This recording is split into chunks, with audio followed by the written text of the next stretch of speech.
Okay, there's a lot of polls coming out right now saying that Kamala Harris has got a 2-point lead on Donald Trump. She's going to have to answer for the last 3.5 years. All right, she's not going to be able to get around it. Harris appointed by Biden as a border czar. Ah! Oh, man.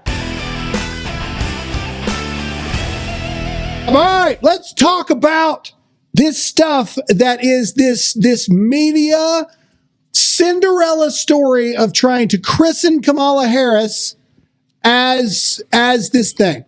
I will say this. I will fact check myself. I'm not above being wrong, okay? But I'm going to fact check myself with arguably the greatest fact check that I've ever seen in my life, and that's why I'm giving it credit here. Okay. So I was wrong about the Montel Williams throuple thing. I was wrong. Really? I was wrong. I was wrong. Apparently the other girl was Montel Williams' daughter. Oh. Apparently. Well, good Lord. Now, and I will admit that I was wrong there, and here I am. I'm not above admitting when I was wrong, but I will admit it because of the greatest fact check I've ever seen. I know, I saw it. Okay, it said that this is wrong. It was not a throuple. That the other girl in the thing is Montel Williams' daughter. So that makes, it literally says this in the fact check. That makes in common terms Kamala Harris not his side hoe, but his main hoe. It's exactly word for word what it said in the fact check. I kid you not. It's the greatest fact check I've ever seen in my entire life. That's great. But I was wrong. This is me admitting I was wrong. So I apologize about that. Anytime I am blatantly wrong, I will always come back on here and correct it the next day. All right. So, but let's get into the things that we're not wrong about. And that's all the lies that's going on with Harris. So here we go.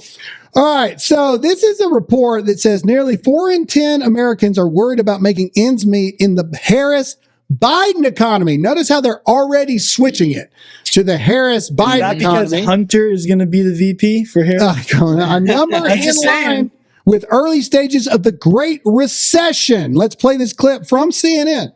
Whether it's groceries or car insurance or daycare, life is just a lot more expensive than it was a few years ago. Now, it's true the rate of inflation is down, but prices aren't down. They're still going up, just at a slower pace. And so that is why we're seeing that 39% of U.S. adults say that they worry most or all of the time that their family's income is not going to meet their expenses. 39%, that is up from late 2021, and that's roughly in line with what we saw in mid-2008 during the early stages of the Great Recession. Whether it's gross. All right, so here's the thing.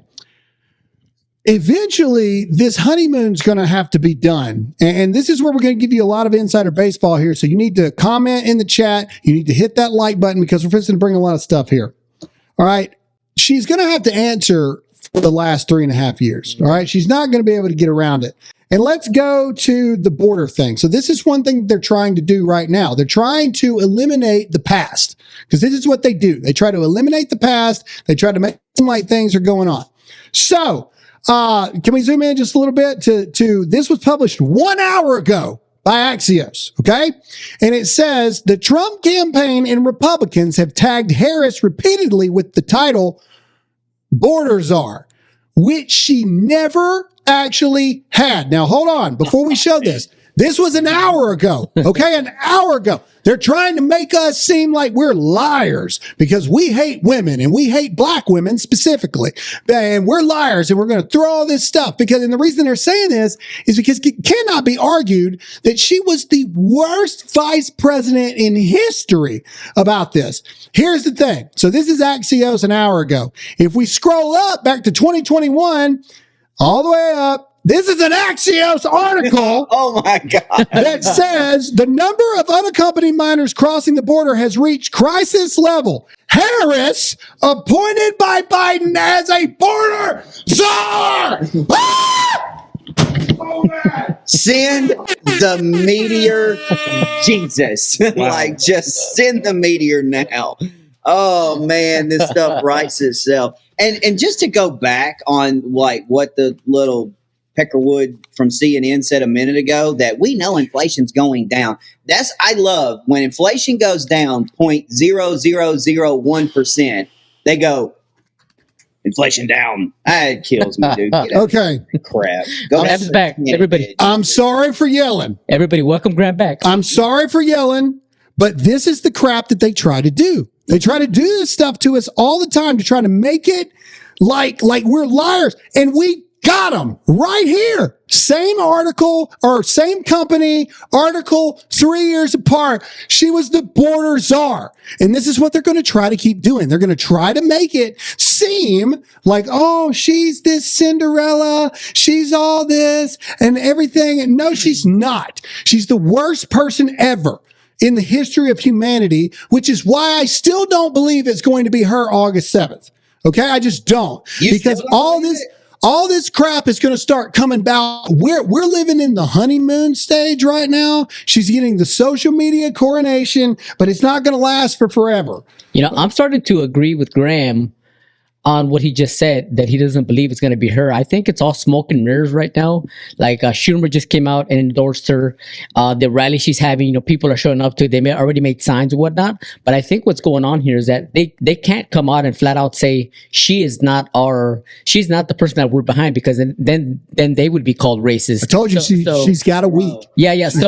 So I think they have to come out behind her, and then like Graham said, all the super PAC, you know, coming out, they're going to say no. You know, you can't beat Trump, and they're gonna have like an open convention. And dude, I will say this, and again, I'm gonna admit, but I will say this: the only way they are posturing and rallying behind Kamala right now, like sheep, and not going with her, if Mike is about to hit the scene. That's the only thing that makes sense. Well, no, and we'll see, and we're going to get into it. All right, but one, I still think it's Michelle or Hillary, but let's go. So Kamala had her first rally yesterday. So holy cow, completely packed stadium, they say. High school stadium. For VP Harris in her first campaign stop. All right, let's play the video. I don't need the volume. Let's just play the video. This is a high school basketball gymnasium. Dude. That they have blocked half of it. Okay? Wait for it to pan all the way around. Look, you notice how they don't pan the rest of the way? Look at all that space. They blocked half of the high school gymnasium to make you think that she's popular. This is I love this. Holy cow. Packed stadium for Kamala Harris. This is a high school gym. Just look at the top. Look at the top. You can tell it's a gym. This is probably everybody supporting Kamala in this. The humidity level in there is 97% because it's a high school gym. Yeah. Okay. All right. But now let's just show you comparison for Donald Trump in Michigan. All right. Play Donald Trump. This is a stadium. That's a stadium. What are you talking about? Wow. What? This section right here was Kamala's rally. Yeah. That was it. F was Look, but look at this. This is what they're going to try to do. They're going to try to do this, and they're going to try to use polls that are deceptive at best. So here is where I'm going to give you guys the inside baseball, and you need to like this. You need to share this, because I'm going to break down this poll. Okay, there's a lot of polls coming out right now saying that Kamala Harris has got a 2-point lead on Donald Trump. All right, so here we go. Donald Trump pollster, and this is Newsweek actually doing something honest for a minute. Donald Trump pollster, well, it's kind of honest, warns Kamala Harris likely to take lead. Okay, so there's a lot of there's a lot of polls that showing that Kamala Harris has it's technically 1.9.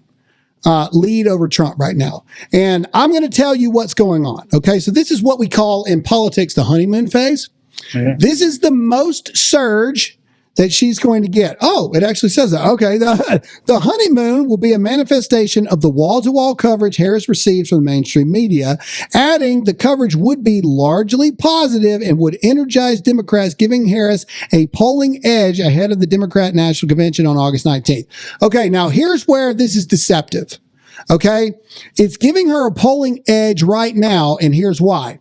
Because it's re-energizing Democrats that were waning against Biden in already dark blue, non-winnable states in the first place, like California, New York, Washington State, Oregon, these places that were never going to be won, people are coming back and surging in those areas. But in the swing states where it actually matters, Pennsylvania, Donald Trump is up 57-43. Wisconsin, 55-45. Michigan, 53-47. Arizona, 66-34. Georgia, 70-30. Nevada, 65-35. North Carolina, 72-28. And let's look at the balance of power. Go to the map. Click the map. I want to open it up. All right, zoom in a little bit here. Okay, so this is currently what they're predicting the map to be, and the true toss-up is in Michigan. I think Trump takes Michigan, and I also think that Virginia is in play. I don't agree with this person here. I think Donald Trump takes Virginia. I really do. I truly believe that Donald Trump takes Virginia. We've got Glenn Youngkin there now as the governor. I really believe that Trump is going to make a splash in Virginia. So this is the path to what? Can you zoom up on it a little bit? Is this the path to 300? Is that what they said? No, I don't think they're. Oh, I could have sworn that I read something that was the path to 300. I've also seen an article of the pollsters asking people if they're Republican or Democrat before they take their polls, and they're going after Democrats. More Democrats in the polls than Republicans. Yeah. So what you're seeing in this is, again, what we say, these are slanted results because they're polling it in what's called the honeymoon phase. The honeymoon phase is, and can we zoom in one more time? All right. New York, Illinois, Washington, Oregon, California. They are re-energized that Kamala Harris is in. So those are becoming darker blue, and that's why the polls are shifting a little bit. But it doesn't change the fact that it's still 62% of the map is going to go to Donald Trump, and I actually think it's closer to 67, 68%. I think Michigan is going to fall for Trump, and I think Virginia, I'll give it 60-40. Michigan falls for Trump. I think Donald Trump's got Virginia in the bag. I just personally believe Virginia's going to fall for Donald Trump. So I don't agree with this here. So I think it's more 67, 68% of the map is Donald Trump. Comment below what your thoughts and let me know what you think. Now let's keep going with how much of a stage thing this is. Yesterday, Schumer and Hakeem Jeffries gave their endorsement for Kamala Harris.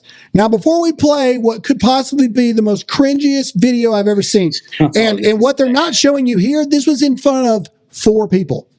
No. And I'm not trying to be serious. I'm not trying to be funny. There were 4 people in this room, and they were all journalists. Okay, this is I kid you, 4 people. All right, play the clip. Play it. So now that the process is played out, from the grassroots bottom up, we are here today to throw our support behind Vice President Kamala Harris. I'm clapping. You don't have to.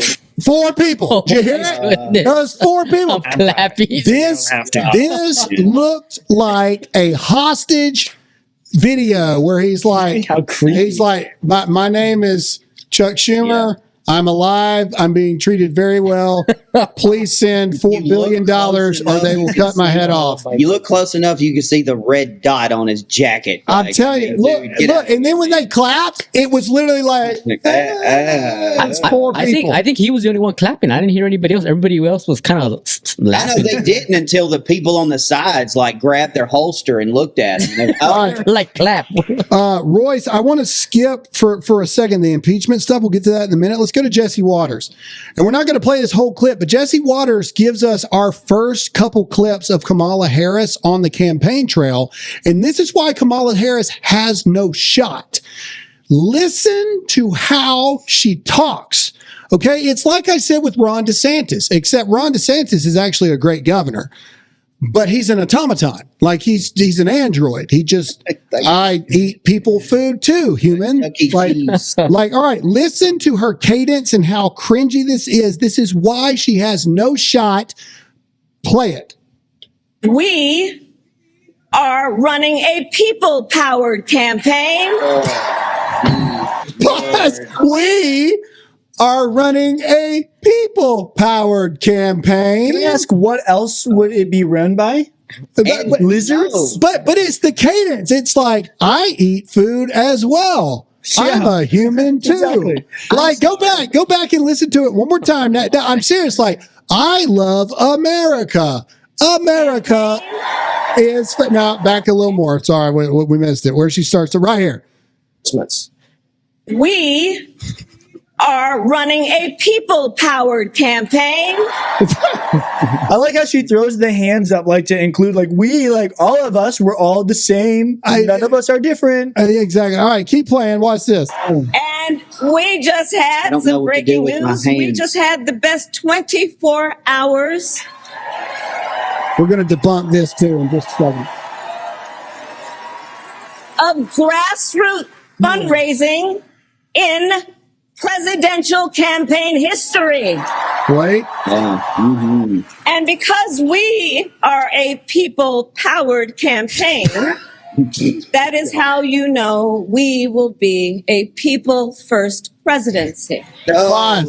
All Someone right. in YouTube said her teleprompter has a bouncing ball on it. Yeah, look. We are a people-powered campaign. And because we're a people-powered campaign, America has people. And because people are in America, we have a people-powered campaign, which means our presidency will be for people. Like that's Kamala Harris. I just have one question. What people? Who voted for you? No one. What person? No one. True. What person She voted didn't for say you? a people voted campaign. She said a people powered campaign. And yesterday when I was talking to one of my liberal friends, she was asking me, what is it about Kamala that you don't like? Because we're starting to see an energized, movement over here on our side. And I said, she was in charge of the border. She was in charge. She is responsible for letting in 10 million illegal immigrants and potentially dangerous terrorists. That's why I don't like her, because she was in charge of it, and and not only that, Todd, to your point, she didn't get voted in. She literally got 0 votes. Well, again, she still ain't the nominee. She's and not. I'm telling you. But that's the All right. thing that I don't understand about this the most is how does somebody run for president that's not picked by the people? Because she belongs to the party that is about destroying America, Todd. I get Trying that. to make sense of it makes no sense because it doesn't make sense. Ugh. Here's another thing, and here's what they're going to do. This lunatic, this is a member of Congress, okay? This mouth breathing waste of air, just oh man, we could have young people that could cure cancer one day, and this guy's wasting all the air. All right, here we go. Now this is what they're going to do. Now calling Kamala Harris a DEI holler. A DEI used to be a hire. She used to be a holler back girl. Anyway, I ain't no holler back girl. All right. Anyway, all right. Stop, Graham. Instead of calling her a DEI candidate, that is now the same thing as calling her the N-word. You heard what I said. You can't make this up. I cannot believe that this is real. Play it. The other thing I'd say is that he is going to continue to use all these racist dog whistles throughout the campaign. We're going to see it from Trump. We're going to see it from J.D. Vance, and we're going to see it from a lot of their surrogates. In fact, just yesterday, one of the surrogates was saying, if we don't win, we're going to have a civil war to get our agenda through. A civil war. And so this is an organization, this is a right-wing campaign that's going to be racist, misogynistic against the vice president, but we're going to stand on the issues and what really matters. It's the fact that she is qualified. They want to call her a DEI president or DEI candidate. She has more experience than Trump and J.D. Vance combined times a million, right? She worked at the state level. She was the attorney general. She's vice president of the United States. She was a senator representing one of the largest states in the entire country. And so these are just racist dog whistles. Whenever you hear DEI, I want you to think about the N-word. I want you to think about racial slurs. That's what they actually mean. Do you think Congressman Burchett is being a racist when he says that? I have a good relationship with the congressman. I think sometimes, though, he does use rhetoric that is racist. And whether people know it's racist or not. DEI candidate is the N-word. Like, just say, bro, listen, my advice to you, don't forget to blink and breathe. That's all I can say. If you think DEI candidate is equal to calling Kamala Harris the N-word, comment yes or no in the chat here. All right.